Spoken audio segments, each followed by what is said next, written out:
Nuk kam nevojë as me bë pyetje. Distanca e qitjes sillet rreth 2 deri në 5 cm. A vërteton kjo që unë e kombajt gruan time në momentin e vrasjes? Thyrje të shumë fishta kockore. A përjashtohet mundësia e vetë lëndimit?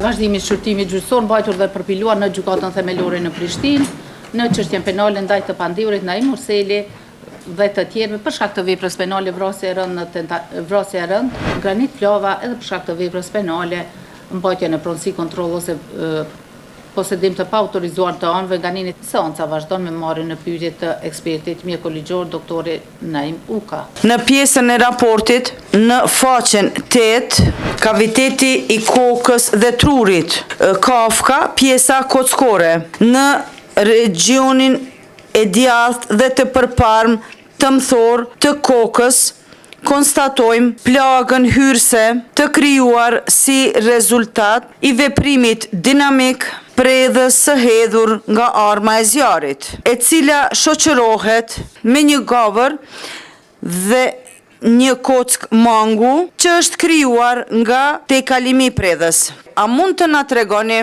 për mënyrën e vazhdimit të vdekjes së të ndjerës Liridonës? Qëtu në fjalë shkruhet pa njoftun. Ajo që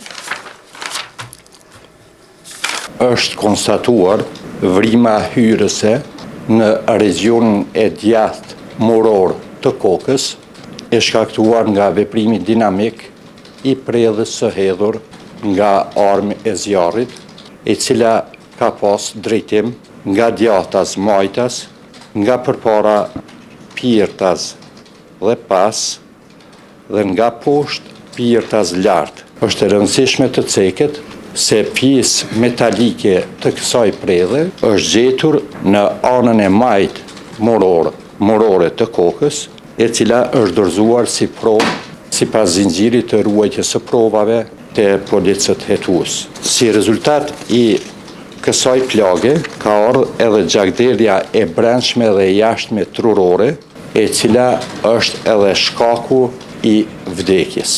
Plaga ka qenë në pjesën e prapme të kokës. A mund të na përshkruani si ka qenë dukja e plagës, nga cila largësi është shtën? Kemi konstatuar përreth vrimës hyrëse prezencën e faktorëve plotësues të qitjes, të cilët kanë shkaktuar djegjen lëkurore me prezencë të grimcave të barotit, dhe në bazë të këtyre provave mjekoligjore është konstatuar se distanca e qitjes sillet rreth 2 deri në 5 cm, përjashtohet mundësia e vrasjes me puthitje apo gjysmë puthitje për shkak të mungesës së stampimit të tytës së armës në indet e buta përreth vrimës hyrëse të plagës. Plaga është përshkruar se ka formë trekëndëshe, e cila është e shoqëruar me thyrje të shumë fishta kockore dhe e shoqëruar me blozë përreth. Në raste të ngjashme, kur mungojnë të dhënat preliminare nga vendi i ngjarjes, gjatë kryerjes së autopsisë mjekoligjore, kryen edhe ekzaminimet e detajuara të shuplakave të duarve të ndjerit apo ndjerës. Edhe në këtë rast, kemi kryer ekzaminimet e 2 duarve të tani më të ndjerës, në mënyrë që bazuar në prezencën apo mungesën e faktorëve plotësues të qitjes dhe njollave në klapa spërklave të gjakut, është eliminuar mundësia që e njëjta të ketë përdorur ndonjë armë apo të ketë shkaktuar vetvrasje. Edhe mungesa e shtangimit kataliptik të gishtit tregues është një provë tjetër plotësuese konstatimin e parë, dhe nuk lë asnjë dyshim për ndonjë mundësi tjetër. Përveç plagës vdekje prurëse, ekzaminohen të gjitha dëmtimet tjera eventuale trupore, e në rastin konkret, gjatë ekzaminimit të jashtëm trupor, është konstatuar gjakmbledhja nënlëkurore, vizlidhse hematoma me përmasa rreth 6 herë 1.5 cm në regionin e sipërm dhe të jashtëm të krahut të majt. Kjo gjakmbledhje është përshkruar me përngjyrim të kuqe dhe blu. Vetë përngjyrimi i tillë, bazuar në literaturën shkencore mjekoligjore, dëshmon se kjo gjakmbledhje është shkaktuar para ose gjatë vrasjes së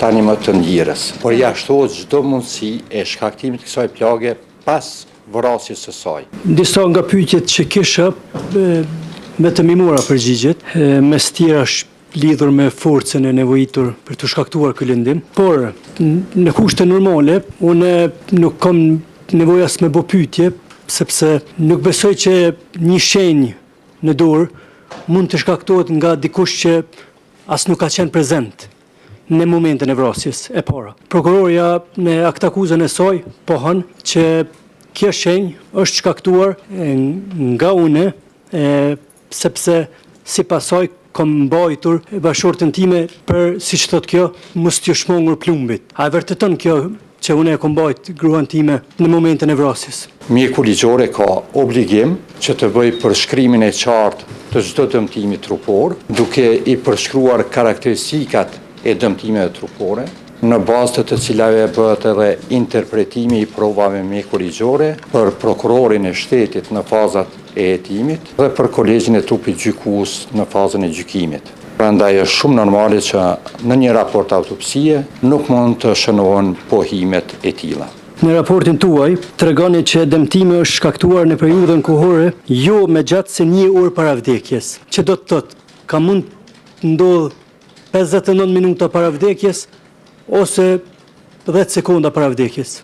A është saktë kjo? Kjo ka mund të shkojë deri në 3 orë para vdekjes. Në raport thuhet 1 orë. Prej 0 deri në 3 orë para momentit të vdekjes, pasi që, siç e theksuam më herët, e ndjera ka qenë obeze, dhe për këtë arsye variablat e periudhës kohore të shkaktimit të këtij dëmtimi zgjerohen. A përjashtohet mundësia e vetë lëndimit në momentin në tentativë për të ikur apo diçka tillë? Unë nuk mund ta përjashtoj, edhe nuk është detyrë e mia. Nuk kam pyetje tjera, ju falenderoj.